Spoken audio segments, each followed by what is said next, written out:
Hello everyone, my name is Jen and welcome to the Book Refuge and welcome to another one of my end of the year videos slash, wrapping it all up. And this one I figured it would be easy to make a little bit early because I don't foresee having too many more books that fall into this category. So what we're going to be talking about today, which I'm sure you can tell from the title, I'm going to talk about my least rated and DNF'd books from 2020, of which there are not as many as you might think, right? So I have read about 650 books this year. And again, the reason why I'm making this video a few weeks early, it's only the 10th of December, is that I'm doing mostly rereads this month, as well as I'm reading a lot of historical romance, and I don't tend to rate historical romance too low just because I know what I like in regards to that, and it's never been an issue really for me. But I did end up having, so I'm gonna quickly go through the books that I DNF'd because in general, okay, so I only even include it in my DNF if I read more than 50 pages of it and still DNF'd it. Otherwise I usually don't even put it in a DNF page, because sometimes I start a book and there's nothing inherently wrong with it. Nothing has caused me to DNF it.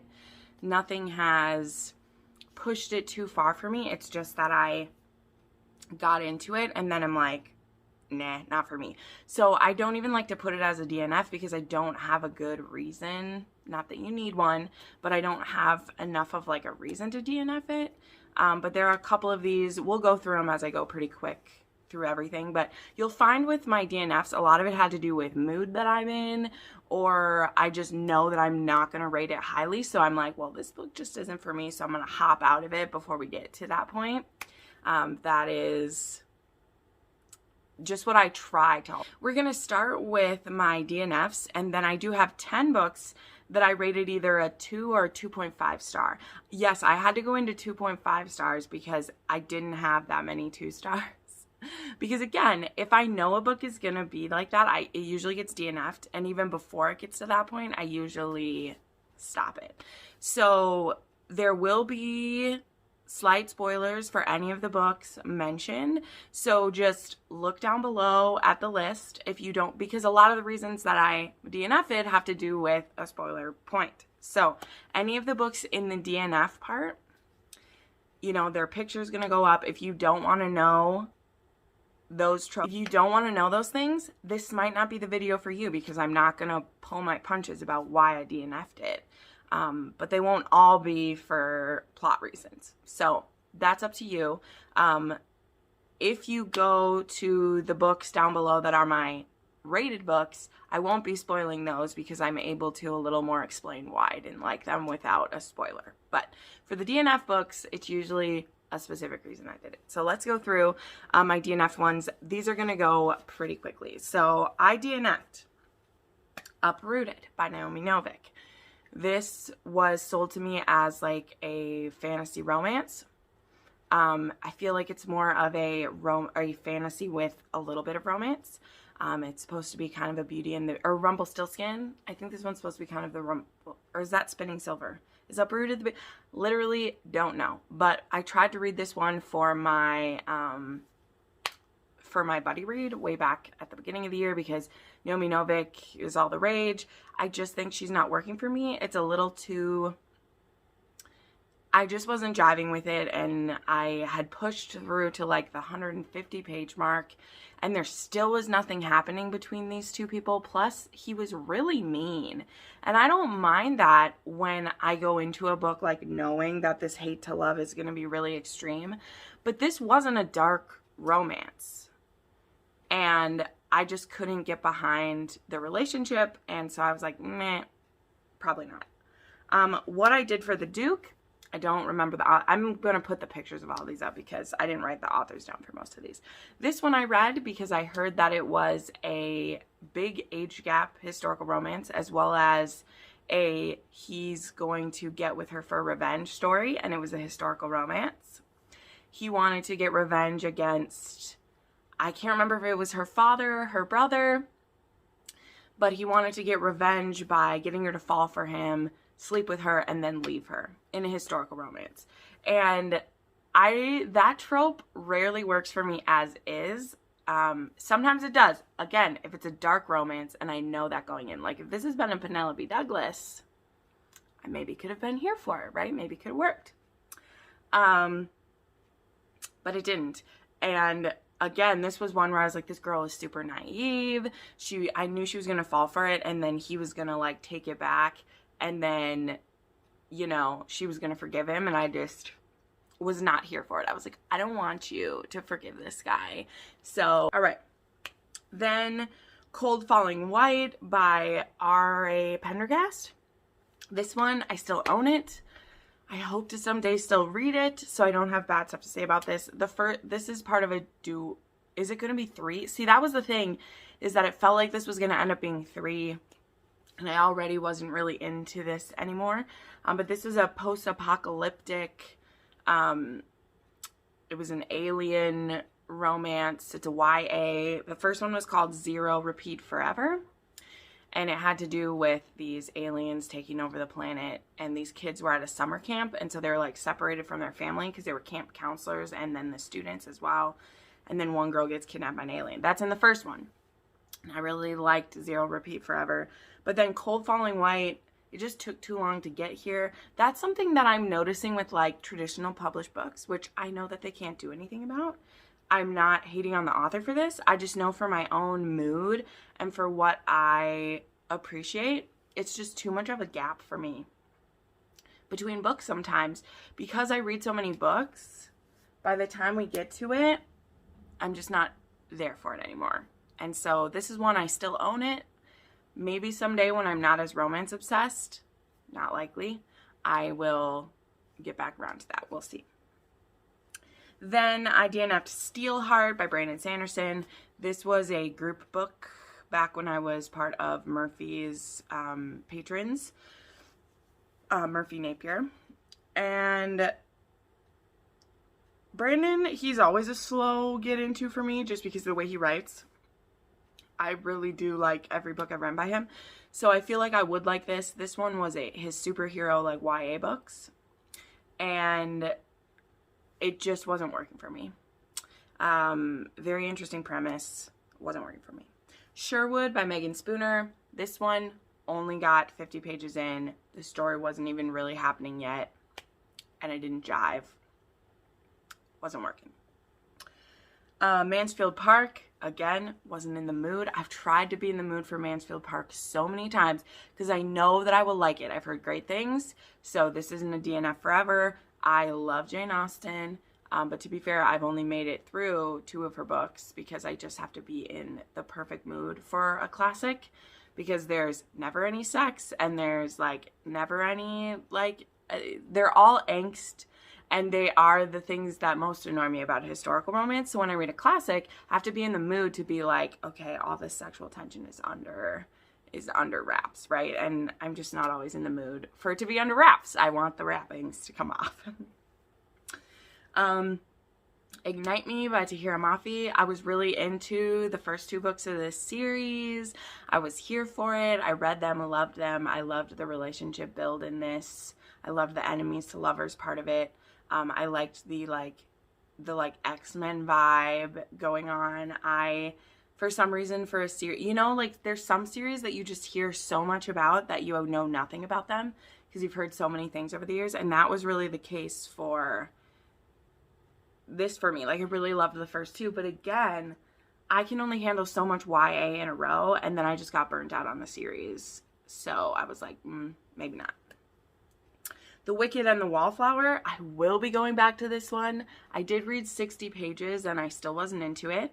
But I've made my peace with Sarah MacLean having read one of her other series, and I will be getting back to this. So do not panic. Crystal, we've talked about it. I'll be back. I'll be back for Sarah MacLean. Okay, it's happening. But I'm just being honest about the books that I DNF'd. But we'll get to it. Okay. Absinthe. This one really made me angry. This one I DNF'd at like 80%. This was a student-teacher romance. It was one of those where, like, where it goes like super badly, which it would go badly in real life. I understand that it would go badly in real life. It should go badly in real life. But there was a lot of anger built into it, and the teacher ended up being really like angry against her. And then it had a time jump that I wasn't appreciative of. I hate time jumps in books if you don't have a really good reason, or if there isn't like a prequel and then a time jump. Because if you have a prequel and you show me all this stuff and then you time jump because this is your actual beginning of the story and the prequel is the stuff before, then I can do it. But there's another book on here that's in my low rated that we'll talk about that just, I hate them. It is, I understand why it's useful, but pick the point of the story you want to tell where you can like tell it to me all at once. Like which time period has the most info that's important, and then do I like flashbacks, but I just don't, yeah. I'm not a fan of like the breakup mid story for me. So I like if there is a breakup between characters.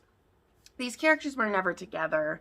And this was a like through email type of thing, like through a dating app that these two met, and then he finds out she's his student. So they never actually like are together, but they are online. And then this is kind of like ripped away from them. And then there's a big time jump where he's just waiting to kind of like ruin her. It's one of those. And I was so pissed by 80%. I was like, I don't want to see how this works out because you've made me angry. So that one I should have rated, but I you'll see. There's a couple I DNF that I rated, but in general, I don't. Because I believe, like, if I didn't experience your whole book, then I'll just DNF it and not, my opinion isn't that important that I would. But I was really mad. Sicko by Amo Jones. I want to try an Amo Jones again, but here's the thing what happened though. I was coming to the end of my like dark romance binge that I went through. We've talked about this. I went through kind of some like darker times in my life recently, just mentally, not just mentally, mental is important, but for me, I don't have like chronic depression and it's not like a danger for me. I just was like, I want to be careful of my mood. So I was coming to the end of a dark romance binge, like Taboo Book Club. We'd read a bunch of great books. I've been just, and I still read a dark romance once or twice a month. Like I'm still going to be wrecking them and talking about them. I just mentally needed a little break. And Amo Jones has some of the darkest that I'd heard. And my friend told me to read her. And then I saw Mary from Makeup and Mary is like really into her. So I tried Sicko. And the premise of this book, I was just like, ooh, it's going to be hard. But this has like stepbrother stuff in it. This has sex slave stuff in it. Coerced relationships. And so a lot of things that I like, that I've read and enjoyed. And this one, she just went. And I was like, I can't see the happy ending right now. And I don't want to live through it. So it was just more of a like, I want to try an Amo Jones again. I have a couple of her books on my Kindle. I just think Sicko wasn't the best place for me to start with her. And so I got about halfway in and I was like, this isn't the right mood for me right now. And I know that if it was a different time, I would have just eat this book up. So I put it aside for now. Vendetta Road by Christine Feehan. Okay, so we came to this book. This was an insta, which a lot of hers are, and I like it when it's fated mate. This is kind of a fated mate situation. This is a paranormal biker club in Sea Haven. This is part of Torpedo Inc. This is book 3, and I just was not here for it. But I do still plan to read book 4 because my friend Shay said it's great, and I actually have an arc for book 5, which doesn't come out till like March. So I'm going to continue the series. Just this particular book was going to be like met and married in a day is what happens. Because this girl is in trouble and then she meets this guy and they have a crazy connection. And then like to rescue her, he's going to marry her that day. And I was just like, and the dialogue was just too much. And I was like, Christine, I love you. What the hell are you doing? And I was laughing out loud reading it. And I just had to not. I was like, nope, I can't. So that one I don't plan to go back to, but I do plan to continue the series because that couple, I was just like, I can't. But I want to read more of it. Forbidden by Elizabeth Lowell. I did after this for Taboo Book Club. We were reading Captive romances. And okay, here's the thing, you can't always trust Goodreads, and I really should have read more reviews for it, but because I was trying to pick one that I didn't know too much about, because previously I had picked all books that I'd already read before, and I was like, let me pick one I haven't read before, and let me pick a historical romance to show a captive historical, and I got 50% in, and he still hadn't kidnapped her yet. So I was like, well, and then it was very clear that the kidnapping was going to kind of be mutual, not mutual, but like she would have wanted him to. So then I was like, this isn't really working for what I wanted to. And I think a lot of people in book club DNF'd it. So I DNF'd Carter Reed #2 by Tijan. I was feeling like a redux of the first one, and I just wasn't in the mood. And I know a lot of people love Tijan, and I will try more. I've read Cole, and I read Carter Reed #1. And I definitely have some Tijan on my Kindle. Don't worry, Heather. I will still read Tijan, and one of my best friends loves her too. And then the last one that I DNF'd was This Vicious Cure by Emily Suvada, I think. This was the third and final book in the This Mortal Coil trilogy, which I was buddy reading with a friend, and I really thought the series was so fascinating. But then COVID happened, and this series is about a viral disease that kind of sort of turns people to zombies, kind of. And it was just too real. And also the way that the author was telling the story, it was clear that she didn't have 3 books worth of stuff. She either needed it to be 2 books or she needed it to be like 5 books, because there was so much actual sciencey stuff in it that I just couldn't get it. And then it also felt like she was rushing through the story, and it was very interesting. It was a lot, but I ended up like looking at what the ending was, and I wasn't satisfied. So then I was like, I'm just going to DNF this at like 40% because I'm not going to be happy. So best to just spare it. So, all right. So those are all of the books that I DNF'd. And now we're going to talk about the ones that I finished but gave a low rating to. Okay?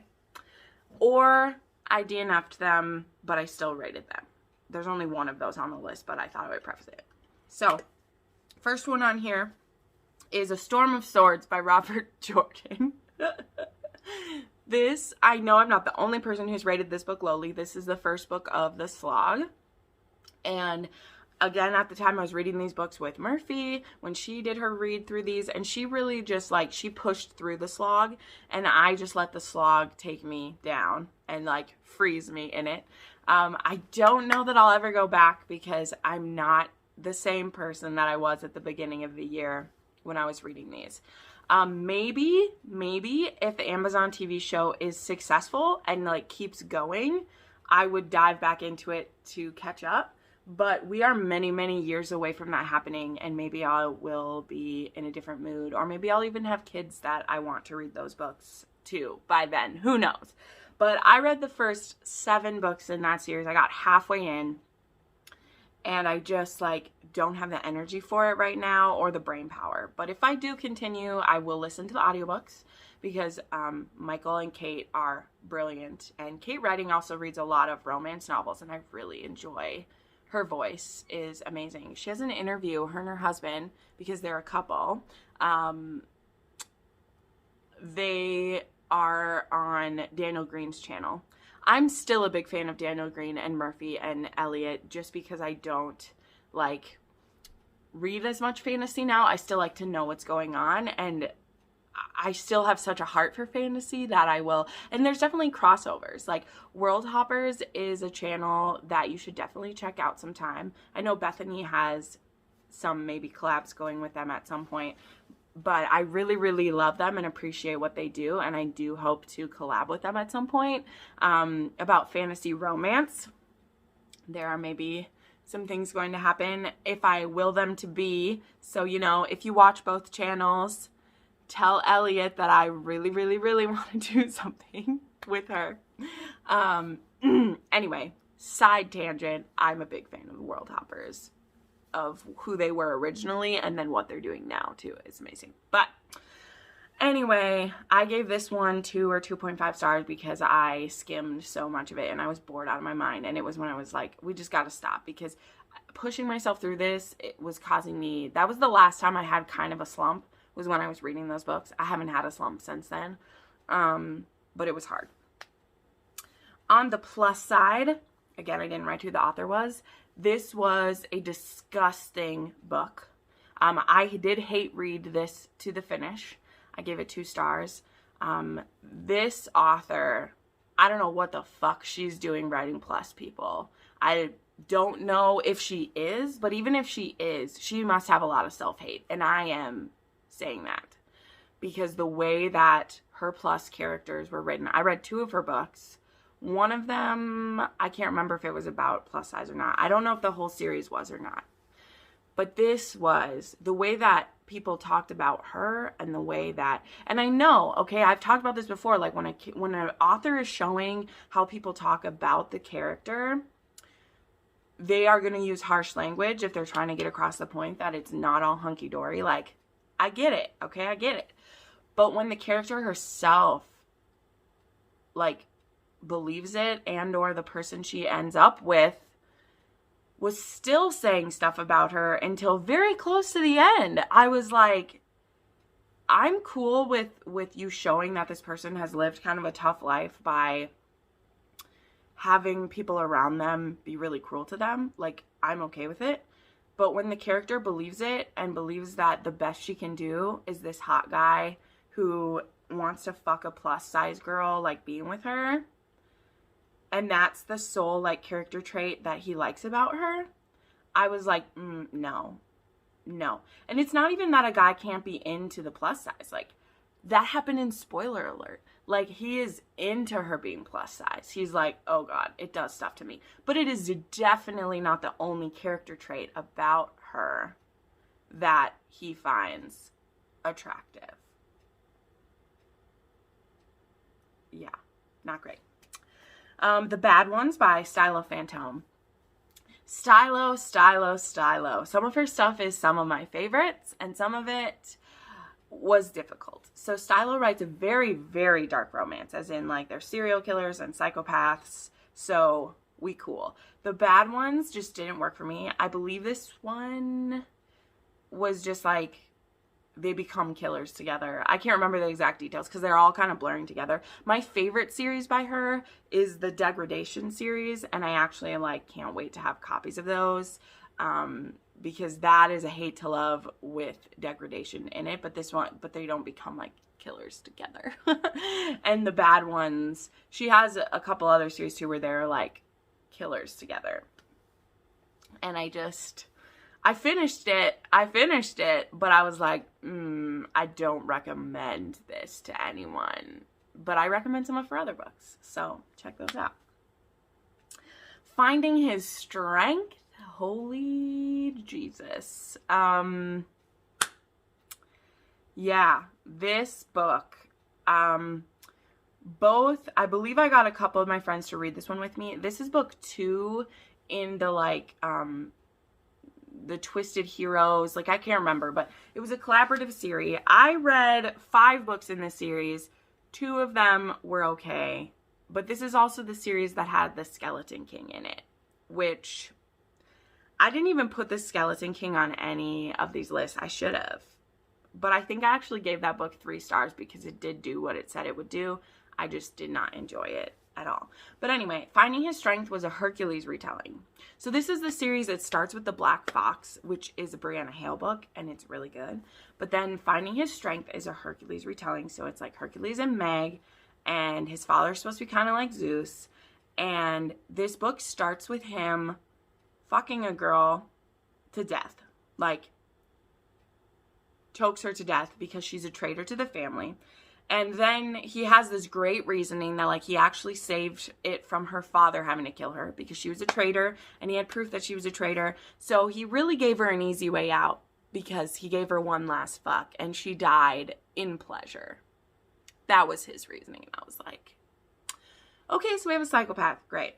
Well, then it becomes an arranged marriage situation where the Meg character gets given to him.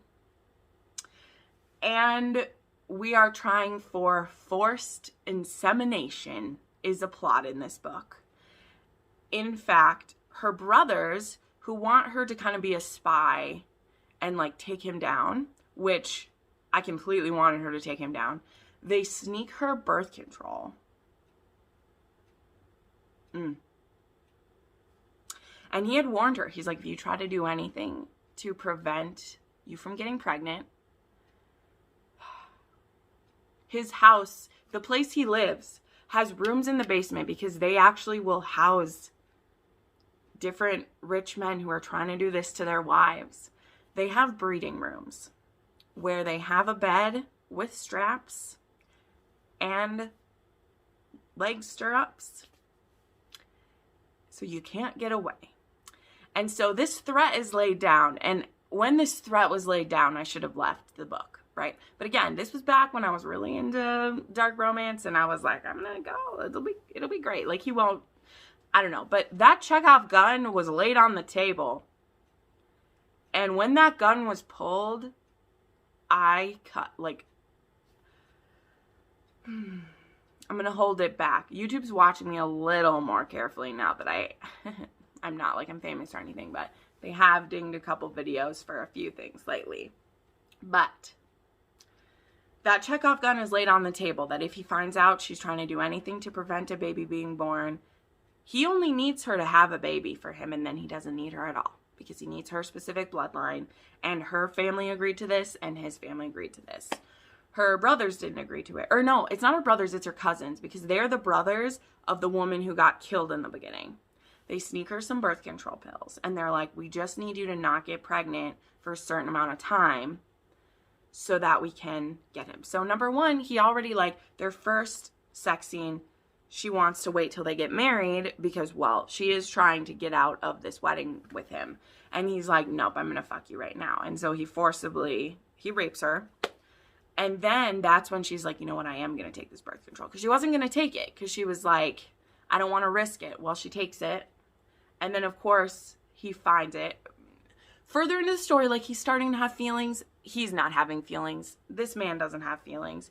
But he's starting to have feelings for her. And then he finds it. And he's like, oh, it's all a game. You're just trying to get me to lower my guard so that you can get away with something. So he takes her to that room and straps her to that bed. And he leaves her there, and he says, I'll be back whenever. And, oh, it's played that he regrets it as soon as he does it, and he gets back upstairs, and he's like, why did I do this? And then he walks it back, and he's like, I never would have actually, like, raped you. And it's like, you already did it. So, anyway, there you go. That's the most spoiler for a book that I've said. But that book, I read that back in March, and I haven't forgotten how angry it made me feel. Because I was like, I've read plenty of twisted heroes. And I've read things. And you know what? Remo Falcone, he's done certain things like that. But he always still waited for permission. I know that's weird. But damn, if I don't find it sexy that even in a coerced situation, someone's waiting for permission and not raping the person who's their wife now. I don't know. Like, there's dark romance, and then there is torture porn, and to me that's a torture porn, especially like forced insemination. Like, anyway, all right, Songbirds and Snakes, I have a whole review about this. You can find that if you want to. I did a reading blog and review of this. Didn't need to exist. That's all we'll say about that. Well Played by Jen DeLuca. Honestly, the more I thought about it, the title of this book is why I dislike this book. This was the one, like, this is another book in the Renaissance Fair series, and it has catfishing in it, and the catfishing lasts for so long. Also, this is like an epistolatory romance because it's through text and like email and stuff, and I'm not a big fan of that anyway. I've read very few books with that in it where I like it. I usually only like it in historical because letters make sense. This one, our hero deliberately pretends to be someone else. It's not an accident. Also, yeah, I like it if it's an accident where you've met someone through online and then one person finds out but is afraid to tell. Like, spoiler alert. It worked for me in spoiler alert because I understood the motivations of the hero. Like, I knew what was at risk for Marcus if he exposed who he was. So it worked for me, even though it still makes me uncomfortable that one person knows who they are and the other doesn't. I understood it as a story point. In Well Played, the dude's literally just a wimp about it. Like, he's scared to admit it. And he does it twice. Like, he does it fucking twice. And our heroine keeps forgiving him. So people love this series. And I honestly, both books I haven't liked because they didn't have enough for the relationship for me. The first one was better. But this book just pissed me off, and I hate read the last 30% because I could forgive the catfishing one time because I know why he was nervous. But when he, like, did it again, I was like, nope. And so I was like, I don't want you to take him back. Now, he's too beta to work. Like, I don't mind beta heroes. You know, I've got a soft spot for them, but not when they're that stupid. Like, it doesn't work. The Fortunate Ones by R.S. Gray. This is a combination of a lot of things that I don't like. This one is an age gap. This one is like, this girl is working at a country club and she falls for a guy who, like, goes there. I read this one because, to be fair, I think she was confused. But my best friend is the one who, like, got me into R.S. Gray. And R.S. Gray is an extremely mixed bag because she writes all different kinds of tropes. And I like that some people would say all her books are the same. To me, they're all different. She has, like, different tropes in every book she writes. And so one of her books is, like, one of my favorites of the year. And then there's ones like this where I was like, what the is this book? Because she just writes all the gambit. And I like that her books are all so different. Like, she has hate to love. She has age gap. She has friends to lovers. She has enemies to lovers. She has friends to enemies to lovers. Like, she has everything. And I like that. But this one had a couple of things I didn't like in it. And then the major thing I don't like in it. There was lots of miscommunication. And then there was a bunch of time jumps. And I actually cried in anger. You know, that doesn't happen too often. But I was angry about the first time jump. And then the second time jump, I was like, fuck you, book. I'm angry. And I read the epilogue and I was like, this book did nothing for me. So it didn't work for me. Alien Breed. This is an alien breeder book. I don't know what else to say about it. Didn't work for me. 2 stars. Once Upon a Wedding Night by Sophie Jordan. This one, man, this is just hard to explain why. So I read this with Shay. We read a couple Sophie Jordans together, or we read this Sophie Jordan together and she's read a couple other Sophie Jordans. Sophie Jordan is also becoming a mixed bag for me, and this is hard because she has really pretty covers, and so I've bought a ton of Sophie Jordan's books. And I started with the her newest series. I read her newest book when it came out, which was the Virgin and the Rogue, and I really, really liked that one. And so I've read a couple other books in that series, which have been great. The Rogue Files, that's what it's called. But then I wanted to read her first book ever. So I read Once Upon a Wedding Night was her first book. And it's hard to explain why. This was an enemies to lovers. This was a girl who, like, she lied about a lot of things. And then when the hero was angry about this lie, which he should have been, she then was like, well, he's the enemy and I hate him. And I was like, no, girl. No. You need to explain what you did wrong and ask him for mercy, and he would have had mercy. But instead, you acted like, how dare he figure out what you lied about? I hate you. And then he gives you an option to fix it, and you hate him for the option. Like, dude, for the lie that she told, which I understand the motivation to her lie. Again, I understood the motivation. She was scared. This is a historical romance. You don't have a lot of options. But she didn't even try to know the guy first, was the thing. Like, she didn't meet him and then realize that he's a big, scary guy and then tell the lie. She just went right to the lie and then stuck to the lie. And then when the truth came out, she was like, how dare you have figured it out? And so then it becomes a hate to love situation. And there was some, like, hate fucking in this historical romance, which I was, like, trying to be here for, but I just couldn't get how these two worked it out, and I didn't believe it. So granted, this is reading the first book of an author. But I've read a few of her others in her newest series that I also was like, I don't know what you're doing here. So, again, Sophie Jordan has been a mixed bag for me so far. But she has many, many books I haven't read yet, and I own a lot of them, and I'm still going to give them a chance, even though I'm not sure about it, right? And then the last one that's on this list, and this is the one that I DNF'd but still rated it, because I wanted to say why I didn't like it in my review, and I did review it as a, like, 2.5 star. And I recently talked about this in a weekly wrap-up. That book is 56 by Seven Rue. Now, literally, as I was about to film this today, I was getting prepared and I was watching Mary's video from Makeup and Mary about some possible scandalous things that have been happening with Seven Rue. I need to do my own research on this, so the review that I'm about to give you, it just has to do with the book. Before I heard any of this stuff, I already felt this way about this book. My review was up. So this book is a big age gap. It's almost a 3 times age gap. So the girl is 18 and the guy is 56. So there's almost a 40-year age gap. There's a 38-year age gap. But Seven Rue has made some things sexy to me before. And I was like, with my friend, I was like, let me look, you know, I've looked up there's some actors I really, really like and think are hot that are in their 50s. But this book had other problems. So when I read and it's a big age gap, sometimes how the characters are written, they don't feel that age. The character in this one, she's a cam girl and has been for 2 years. Author smartly chose to make her 18, but she's been doing this for 2 years. So she was doing this when she was underage. Pretty privileged girl, doesn't have a reason to be doing this besides she's wicked, I guess, whatever.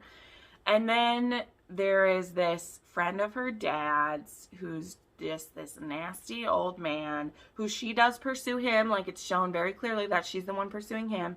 And they begin kind of angry fucking, and he's a dominant personality. He is a domineering personality.